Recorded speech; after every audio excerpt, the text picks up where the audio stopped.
ลุงป้าเบิดสุภูสุพนเด้อขอมกขอบใจที่เลี้ยงหมูกระทะเนาะตอนนี้น้องๆมันจะอิ่มมาแล้วพี่น้องบ่น้องกะมาไว้ใส่ไว้พรให้แม่เพิ่นดีมีแห้งเด้อแม่สุสีเป็นจังได๋ใครจะมีสุขภาพแข็งแรงเด้อลงมาลงไตให้ปลอดภัยตลอดปีตลอดไปสาธุเลยสบายดีบ๊ายบายบ๊ายบายเจ็บหน้าแข้งแต่ว่ามันบ่ได้โปดอกพี่น้องยามเฮาลูบแบบเฮาลู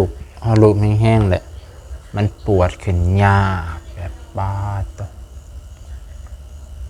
เพราะว่าถึกอันนั้นพี่น้องตอนบ่น้องตอกเอาคอนตีตอกนะต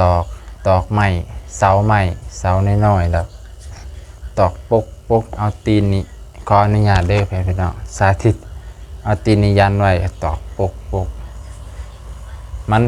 ผัดบ่ถึกอันนั้นบ่ถึกเสาน้อยๆเสียไปถึกหน้าแข้งแต่ตอนนั้นก็รู้สึกว่าบ่เจ็บมันก็บ่ได้แห้งหรอกพี่น้องแต่ว่ามันถึกกระดูกแน่มันถึกตอนนั้นก็บ่ได้เจ็บพอมาอาบน้ำแล้วมาถูบ่นุ่งถูเอาสบู่แล้วก็มาถูเอายังเกาะเคินภาษาลาวว่าบูรสแนวขัดมาถูโอ้แบบจังเคินเลยโอ้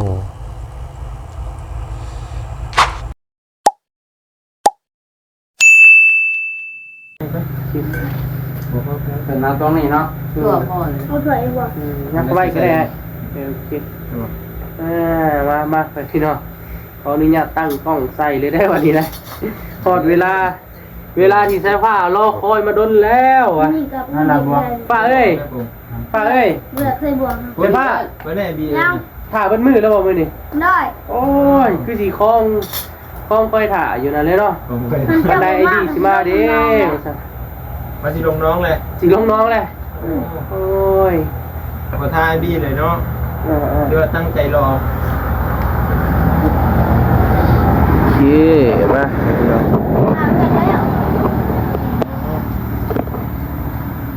ลองไงลังเด้ได้ย่อยทำกล้องแหนุ่งก่อนโอเคยับเข้าอีกก็ได้เลยนี่ปึ๊บไหนนี่เป็นตาเซฟเฮ้ยว้าโอ้ยขับดีนะสบายดีเด้อไปพี่น้องเด้อสบายเด้อกินได้ดีเด้อสบายดีบรรยากาศมืดค่ำๆตีเงื่อนน้องๆพอดีละ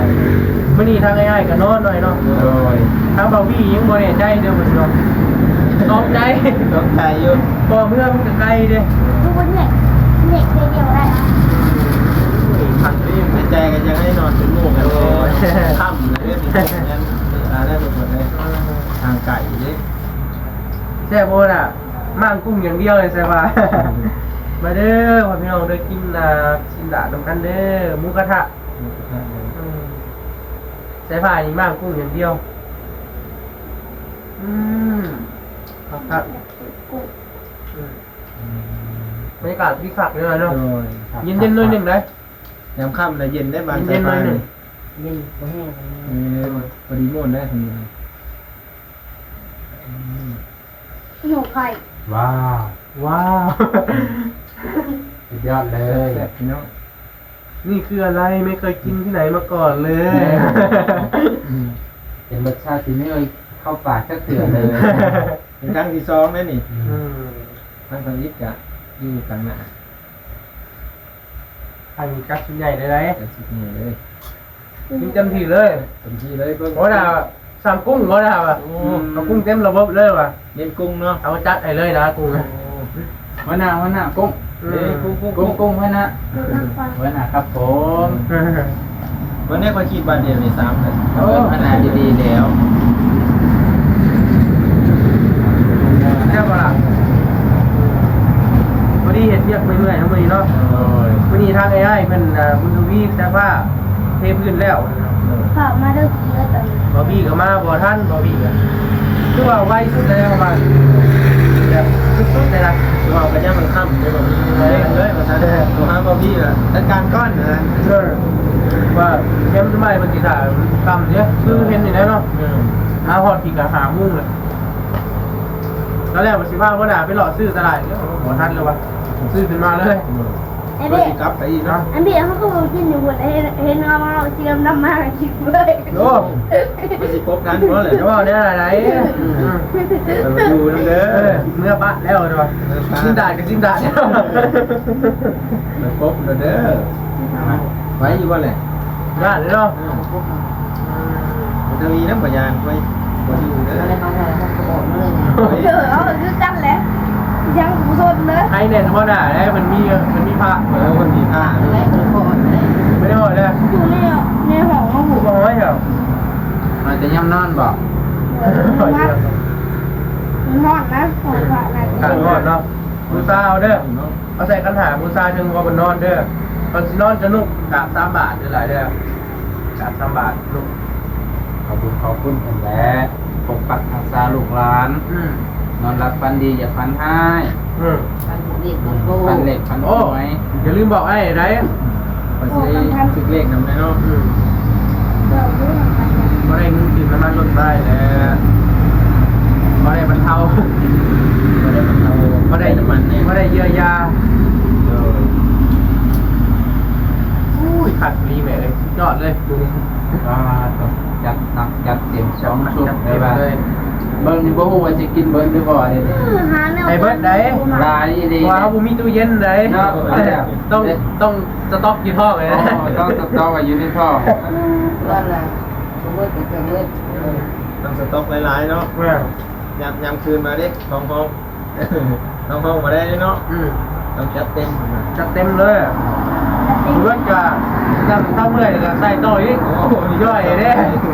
เปิดไฟแล้วใครแบตมันต้องมาหลอดเนี่ยเป็นมาหลอดเดียวนะโอ้ยเดียวเราบอกไปเต็มร้อยเขาก็ไปนอนแล้ว นี่ต้องทันที ไอ้จ้ำวัวเขาไปวะไปเบิ่งรู้จะว่าเวลาหนักอยู่ก็ได้อยากกินสินดาแท้หรอกไม่ได้กินมันจ้ำกินโอ้ ไว้ที่น่ะ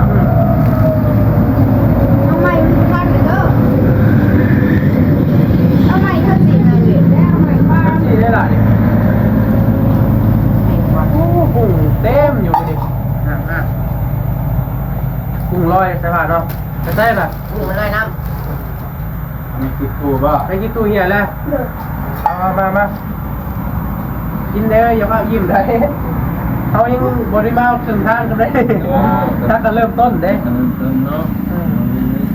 โอ้ยลายนั่นนี่บะบี ปุ๊บ เนี่ยเต็ม เบิ้งได้พักเต็มกระซามอยู่ แล้วยอดเลยนะ ค่อยๆกินเด้อ อย่าพากินน้ำลาย เขากินน้ำลาย เดี๋ยวนี้กินบุฟเฟ่ต์อยู่ในห้างเขาไปกินน้ำลายเลย ได้หรอ กิน2 จอกไปเสียมกิน เป็นเป๊ปซี่เลยให้เห็นให้ ห้อง กิ นี้ นไว้ เรียนพ่อนั่น ลุกแล้วก็จะกินบุฟเฟ่ต์ แม่ โอเคถือว่าลุกเลย ต้องมีสเต็ปได้ อิ่มใหม่เด้อิ่มใหม่ไปได้เสียเงินเนาะ มันลายแต่คนกินเก่งๆคุ้มยุ่ไปกินเขานี่ก็บอกว่าได้เหรอ โอ้ไปกินปี ไป มัน เกี่ยนมา เป็นอย่างน้อยไม้อ่อน เอาดิกิน มือไม้อ่อนจังเลย กินน้ำขุ่น เจ้านะมึงไม่อ่อยแล้วมึง นี่เป็นร่อยนี่จ้า นะ ร่อยต่อตะปูเบิ้ลมือเด้ ไปฟาดหน้าแข่งก็พอ ระวังได้เด้อ ต้องไปเอ็กซเรย์เหมือนกัน เฮ้ยบอกไปอีกเลย เพราะว่าคันบีบมันก็ว่าปวดๆนะแต่ว่ายืนธรรมดาก็ได้เอาแต่ถ้ามียาหนวดก็คือสิบ่มี ต้องทานอะไรดีวะ เขาตะกี้คือได้จังหวะเอาออกเลยมีตะกี้ครับ ตอนนั้นคือกินรถเนาะ อย่าเป็นไข่แล้วก็อย่าทื่อแล้วเราอ่ะ ดีแล้ว อย่าเลิกเป็นไข่นะ เอาน้ำอย่างเงี้ย จังพ่อเลยเชียงเราจะกลับมา ได้กลับบ้านแล้วอ่ะ คนเลยต้องทำในนี้ถ้าเป็นไข่เลย บอกไป จะไม่เป็นพวกกันดีบ่ แล้วนอนเด้ โอ้จะ แล้ว ได้ ไม่ได้เมื่อเด้ โอ้เอาแล้วนั่นเลยบ่นอนกับบ่ได้เกินนั้น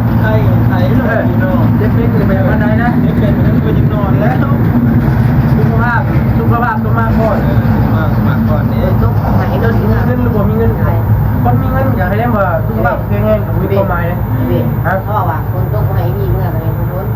ไข่ แข่งเลย พอเลย บ่ บอกว่าให้เป็นไข่ เราก็ไม่นอกมันไปให้คนตกกันแหละ แต่เป็นจะได้บ่ ไป แพ้ ให้ เรือ เรือเข้าใจอ่ะเราจะว่าอย่างนี้นะ ว่านะอันนี้เอาบ่ครับ ตามความเข้าใจของมันนั่นแหละ เป็นบ่มักอันนี้เด้อพ่อแม่พี่น้อง ถูกไหม ถูกครับ บุกกุ้งอย่างเดียวนะมือนี้นะ บุกกุ้งอย่างเดียว พอเป็นสร้างเด้กุ้งเต็มระบบเลยมันนะ พิเศษ พิเศษกุ้ง กินเจ้าจริงๆทำไร นั่นจะกุ้งน้ำบ่เรือค่ะ ดีแต่ว่าเพิ่นบ่แพ้กุ้งเนาะบางคนนี่แพ้นี่เนาะ แค่ กุ้งทะเล แซ่บ แสดงว่าเพิ่นนี่ คนในเมือง คนในเมืองกินได้ นี่เว้ยขี้วัวมา แต่ว่าเป็นคนบ้านนอกได้ เว้ย ก็ได้มั่งกุ้งก็ได้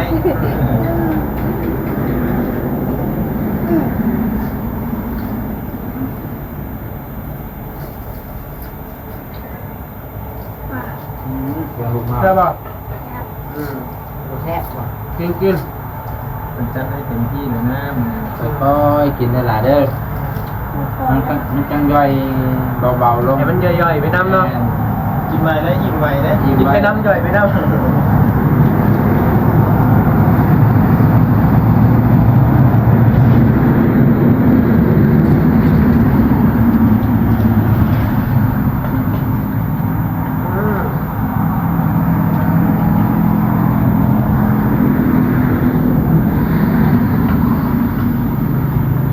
บรรยากาศค่ำๆเลยพี่น้องตอนนี้ก็ประมาณ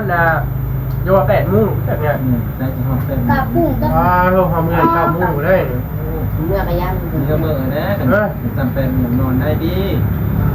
มันก็มีมาได้ บางคนเกินปีอีกแล้วพี่น้อง นี่ไอ้พี่กูนอน เมื่อก็เมื่อพ่อเป็นพวกเลย เอาอีกเลยมีรถพ่วงไปพ่วงไปแล้ว ขันฝนตกได้ชิมาจะปลอดภัยแล้วฝนตก เอาพวกเป็นมูว่ะพี่น้องฝั่งไทยเด้เป็นกลับมาได้และไปส่งเครื่องครับถามไปว่า มันก็ยังตาไฟ ใจมันเงี้ยงไงเป็นเก้าหู้ได้ ก็เอาบางทีเอาไปผู้เดียวเนาะ ไม่คนได้นี่คือว่าโอ้สุดยอดเพิ่นหู้เลยเพิ่นเข้าใจเลยเพิ่นกระถาเลยก็เงี้ยงไงนะเขามีแต่ใส่สูตรอะไรครับรถขี่รถทีเดียวบุก้า ระวัง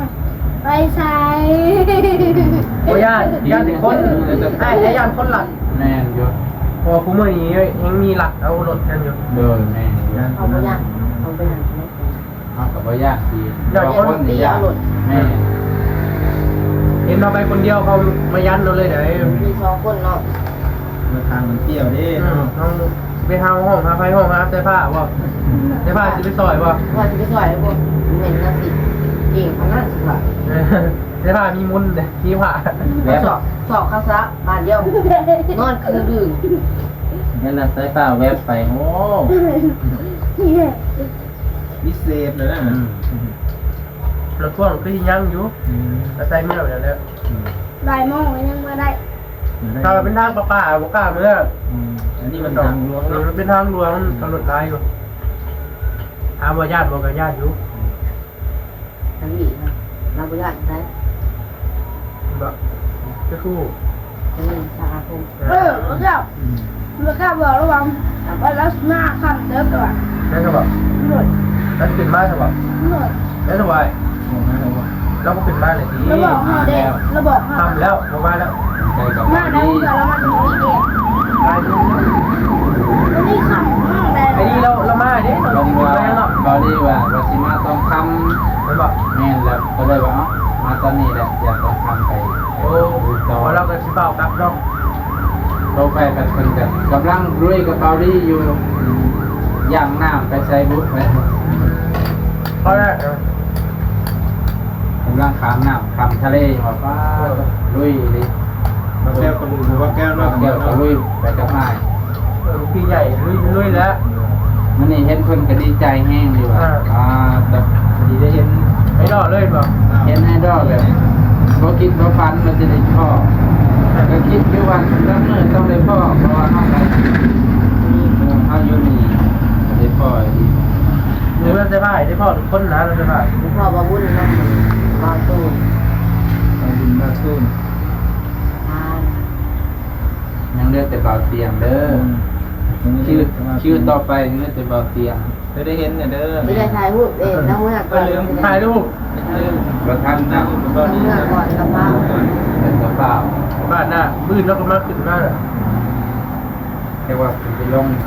จะเป็นเรียกโบมันกระแวเนาะ แหวไอ้จุดจะโกนต้องแหวว่าด่าก็ มาเข้าพระนาก่อนให้เดินทางปลอดภัย เจ้าที่เลย โมเดลเราก็ขึ้นแต่เมื่อวานอยู่ไหน แล้วแหวนจะแบบ บอกตัวนี้ว่า ไว้ก่อนให้เพิ่นแหละ วันนี้คุณวันตำบลงาม กุ้งจะชื่อมันยังมันแกะ เอาจะยกตัวแกเราบอก หน่อยจะได้กลับ เด้อไปพี่น้อง ชิ เด้อ มหน่อยก็ได้กินเลย ตัวแก้แบบหมดรถ เฮ้ยหมดแล้วเลยให้กินข้าวแล้ว ผู้วัดยังไง เขานี่ กุ้งเลย เขานี่อยากเต้นเลยเอาล่ะ โอ้เจ็บละเนาะ บอกหนูว่าอยู่ก็ได้มันกี่ตัวนะ ดูอันจะเป็นแก้วอยู่นั่นเนี่ยอันนี้เป็นแก้ว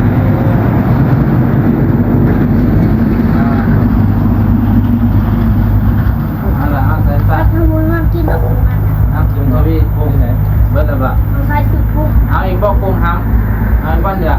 เขาว่าจริงๆว่าจับมา นี่เนี่ยเอาไห่เลยก็ตัวเดียวเด้ลูกกาสุดท้าย โอ้มันมีจะโต้ เบิดแล้วครับ คือเขาเอา เบิดดีได้ให้ตัวนึงเลยคนละตัวเลย กำลังจะแซ่บเล่นกาดอยู่น้ำเผากับพุ่งน้อยนึง ไปกินจะปูอัดก็แหละคือว่า คนให้หมัดกินก่อน มีแต่มากินหาอย่างได้ปูอัด ของเขาเรียกว่า แมงกองทะเลไปจิจับ ไปสิครับมาแพกเนาะ ไปจิจับปูยังต่อว้าตัวเบาวีจนเรือแตกแล้วเลยนะไอโลกดีผัดไปทั้งคนแดง แล้ว อ้อนี่แล้ว มันบอกเดี๋ยวน้อง ไปเจอยังไงได้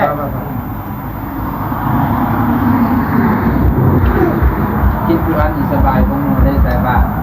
นุ่มนิ่มก็ต้องเกี้ยว มันบอกแล้วเนาะ แม่ มันไม่กล้า ทำมากินคนลำบาก เรื่องเขาเป็นผู้เฒ่าบ่กับผู้อย่าง ก็ใช่ว่าเจ้าเท่าเลยว่าเยี่ยมยิ่งนะ เราน้องเฒ่าเลยบ่มีแถวปฏิบัติเนี่ย เราวันนึงเรายังออมเขาได้แล้วยังไม่ทันเท้า ไปออกมาได้แต่เท่าเนาะต้องทดสอบด้วยนะทดสอบ ไล่เวิร์ดหน่อย โยยังเทมาเลย เอาสิไปขึ้นข้างหน้าชุ่มๆเราก็ที่โยนลงมาจากข้างหน้าไปแล้วลูกมาเลย พักไอ้ถ้ามันเรือเอาไว้กินมาม่ามันอื่นจะละเด้อ ไม่ต้องพักเอาไว้ให้อยู่ครับ มาลงมาตุ๊กกำลังเขาแล้วเขาก็บอกเราเท้าปะนี่ แต่ว่าต้นนี่นี่เอาไว้บ่ได้นี่เนาะ ต้องกินเบิร์ตเลย เป็นไงกินมาเบิร์ด ตื่นต้มมาม่า คิดอยู่เด้อเมื่อนี้ว่าถ้าเบาบีบ่มานี่กะมาม่าว่ะ มาม่าต้องมาแล้วมาม่าใกล้ๆอยู่ เข้าแล้วเป็นคนจีบกว่าหมูไอ้บีมา บ่ เพราะว่าเอ๊ะเป็นยังไง เพราะว่าทั้งนี้ ก็อะไรนะ เพราะว่าไอ้บีก็คือกินกระถางเลย ก็ ตอนเรายังกินสมยังกินเขาเนาะ แซ่บ ยิ้มเลย คนไทยจังไงกัน ลูกว่าแซ่สิบ่แม่นว่าแซ่อร่อย เอาเลยว่าด้วย อร่อย มาดูมาดู ว่า เขาว่าผมเป็น เอาบ่เป็นก็ตามซื่อ เอาได้อยู่บ่เนาะเดี๋ยวจะได้ เอาเลย ๆฮะ จะบอกโบแซ่บตายหรอ กินอะไรพอแซ่บ โบแซ่บ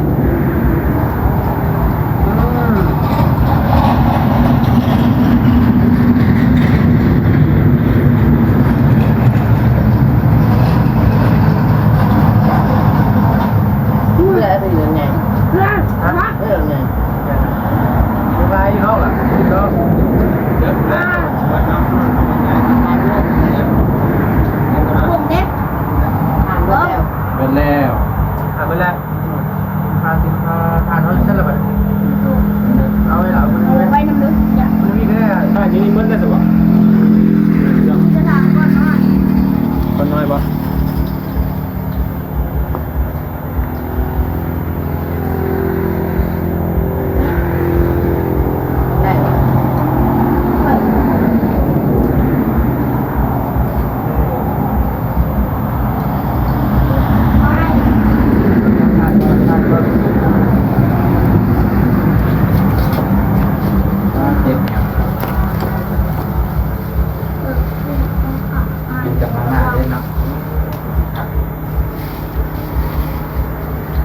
กุ้งเข้าหายไปแล้วว่ะ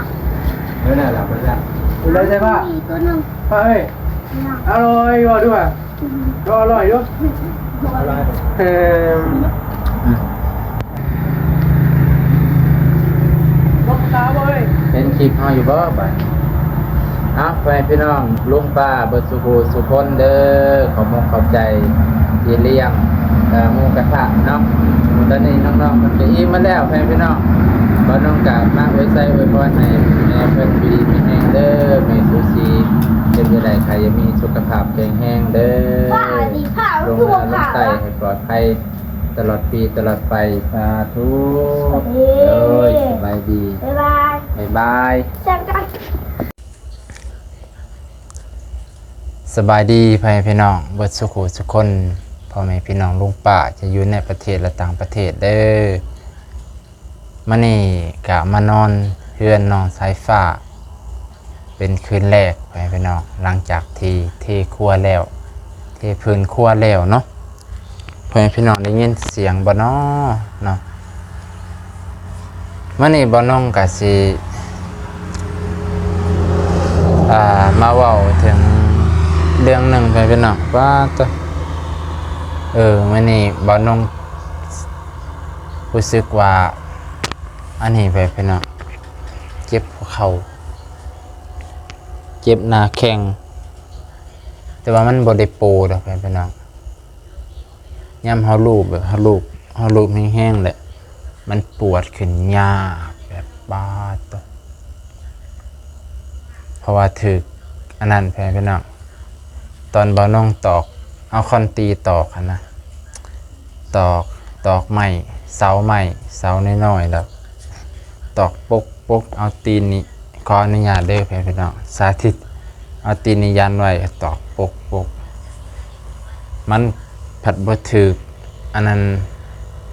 บ่ถึกเสาน้อยๆซะไปถึกหน้าแข้งแต่ตอนนั้นก็รู้สึกว่าบ่เจ็บมันก็บ่ได้แห้งดอกพี่น้องแต่ว่ามันถึกกระดูกแน่มันถึกกระดูกตอนนั้นก็บ่รู้สึกเจ็บปานใดเพราะว่าอากาศมันร้อนแน่เลือดเฮาหมุนเวียนดีแน่แต่พอตกค่ำมากอะ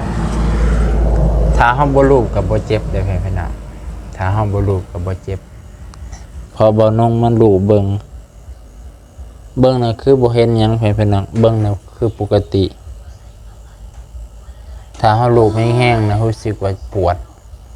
วดหญ้าแบบป้าตัว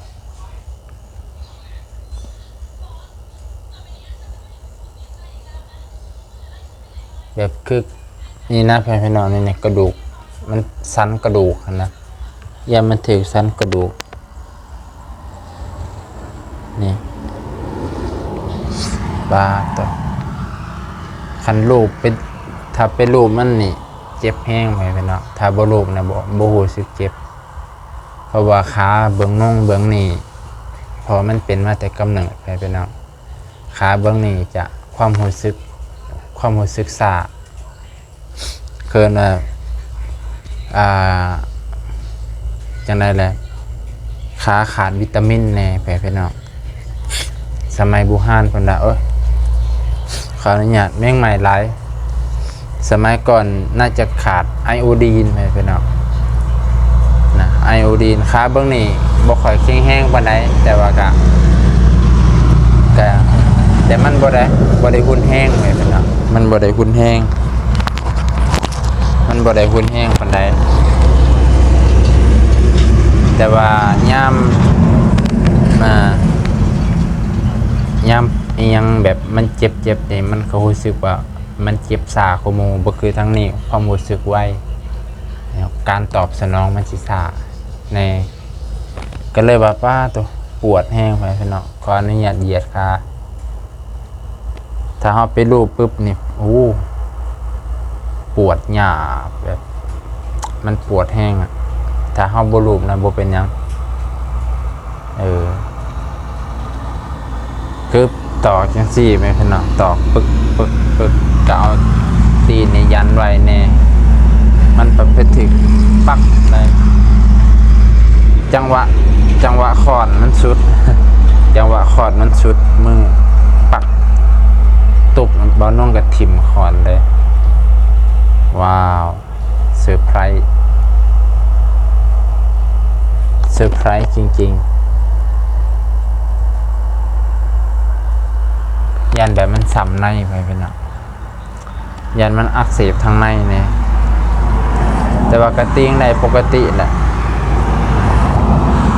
ติ้งได้ปกติเพราะว่ามันบ่แม่นว่ามันเจ็บช่วงนี้มันเจ็บช่วงนี้คันเจ็บช่วงนี้มันติ้งบ่ได้แน่นอนเพราะมันเจ็บช่วงนี้สันกระดูกเนี่ยพี่น้องมันถึกสันกระดูกเฮาบีบในหูซึบีบที่มันตรงนี้เลยนะ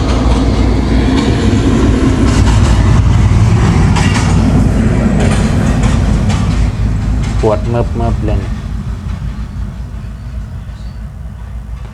คันปกติเฮาถือแท่นี้มันสิแบบดำๆไว้พี่น้องเลือดมันถือเลย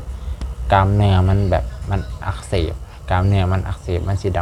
ำแต่บนนี้มันดำบ่แห้งบนเลยแต่บ่กระโปอยู่ให้พี่น้องโปแห้งตอนนั้นก็บ่ได้เจ็บพอมาอาบน้ำแล้วมาถูบ่นุ่งถูเอาสบู่แล้วก็มาถูเอายังก็เคินภาษาลาวว่าบูรสแนวคัดมาถูโอ้แบบจังเคินเลยโอ้โชคร้ายจริงๆเฮ็ดบ่ระมัดระวังเลยพี่น้องบ่ระมัดระวังแล้วก็อยากแล้วไว้นั่นแหละเพราะว่ามันเช้านี้มันก็สวยแน่มันสวยแน่มันสายนั่นแหละก็เลยฝ่าวแน่ไปพี่น้องฝ่าวเฮ็ดแน่นะเท่นั่นแหละเนี่ยก็ตีแบบไว้นั่นแหละตีแบบสิเทพื้นนั่นแหละตีแบบสิเทพื้นแต่ว่าบ่น้องบ่ได้ถ่ายช่วงเฮ็ดช่วงตีแบบบ่ได้ถ่ายที่ตอนเทแล้วขนาดถ่ายตอนเทแล้วตอนคัดกับน้องคัดกับน้องบุญทวีครับมันบ่ได้รู้สึกเจ็บไปพี่น้องตอนนี้ก็บ่ได้รู้สึกเจ็บนะถ้าเฮาเป็นลูกปุ๊บนี่โอ้ตะเป็นน้ำตาสิออกคันเป็นลูกแห้งๆนี่ก็อย่าให้เป็นอย่างไรเมื่อนี้สิทายาเขียวๆไปพี่น้องยาเย็นๆนะเพราะว่าขาบ่นุ่งเบื้องนี้นั่นคือว่ามันจะเป็นโปลิโอสมัยก่อนมันขาดวิตามินใครแต่ว่ามันบ่เป็นหนักนะถ้าเป็นหนักก็ย่างลำบากย่างคือเพียวแต่ว่านี่ก็มันบ่ได้เป็นหนักแค่ไหนอาศัยว่าเฮาก็แต่ก่อนเฮาเคยเฮาย่างตลอดย่างแบบว่าบ่ได้สบายบ่ได้ขี่รถแต่น้อยนี่เฮามาขี่รถก็มาขี่มอไซค์เป็น2 ปีนี่แหละแต่ก่อนขี่บ่เป็นเลยขับบ่เป็นเลยแม่นบ่ได้แต่นั่งซ้อนคันสบายแต่น้อยนี่คิดว่าน่าจะย่างลำบากเลยเพราะว่าขาบ่ได้ออกกำลังกายแต่ว่าบ่นุ่งก็โดยฐานะยากจนแต่ก่อนก็มีแต่ย่างกับปั่นจักรยานพอมาสมัยนั้นก็บ่นุ่งก็บวชเรียนแน่ก็ได้ย่างแล้วก็ย่างจงกรมแบบย่างวนไปวนมาย่างจงกรมย่างตลอดว่าซั่นมันก็เลยฝึกไปในโตก็เลยออกกำลังกายขานะมันก็เลยเป็นบ่แห้งบ่นุ่งคิดว่านะถ้าผู้อื่นอาจจะแห้งกว่านี้ด้วยที่ว่าเฮาเป็นแล้วเฮาก็บ่ออกกำลังกายยังเลยเฮ็ดให้กล้ามขาอ่อนเพลียไปเลยแต่บ่นุ่งดีมองนี่แหละมันจนนะมันบ่มีแต่ก่อนก็เลยต้องย่างพอมาบวชแล้วก็ไปบวชถือวัดปฏิบัติตื่นแต่เช้าย่างจงกรมปฏิบัติธรรมย่างธุดงค์อีกโอ้ยว่าแต่ก็ได้บุญกุศลนี่แหละย้อนบุญย้อนกุศลที่บ่น้องเฮ็ดมาก็ได้สุขโง่กับบ่ได้ว่าถึงหั่งถึงมีดอกพี่น้องบ่ได้ว่าทั้งร่ำทั้งรวยให้สุขภาพแข็งแรงนั่นแหละสุขภาพดี บ่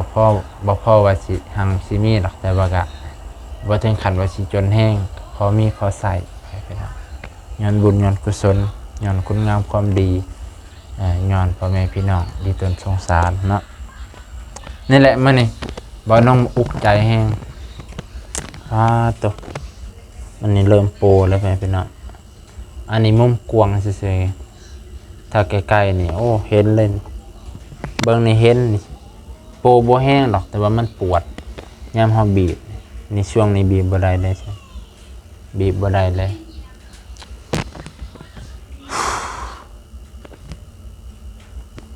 นะเอ้าแม่พี่น้องจบซ้ำนี้ก่อนมื้อนี้ก็ลาตรีสวัสดิ์เบิดสุขทุกคน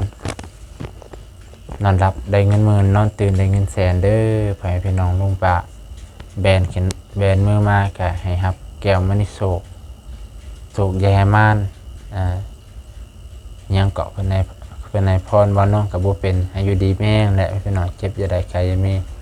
สุขภาพแข็งแรงนอนหลับได้เงินหมื่นตื่นขึ้นมาให้ได้แก้วมณีโชคให้ร่ำให้รวยบัดสุขทุกคนขอบพระคุณครับขอบมกขอบใจเนี่ยก็สิได้รับได้นอนแล้วพี่น้องประมาณ10 โมงเลยนี่หลังจากเมื่อกี้ก็ได้อาบน้ำอาบท่าแต่งเนื้อแต่งตัวแต่งเนื้อแต่งตัวนอนแหละอากาศข้างนอกนี่เย็นสบายข้างในก็ร้อนแน่ลมบ่ค่อยพัดพี่น้องเนาะเอ้าจบเพียงเท่านี้ก่อนพี่น้องมาแจ้งข่าวเพียงเท่านี้ก่อนเด้อสบายดี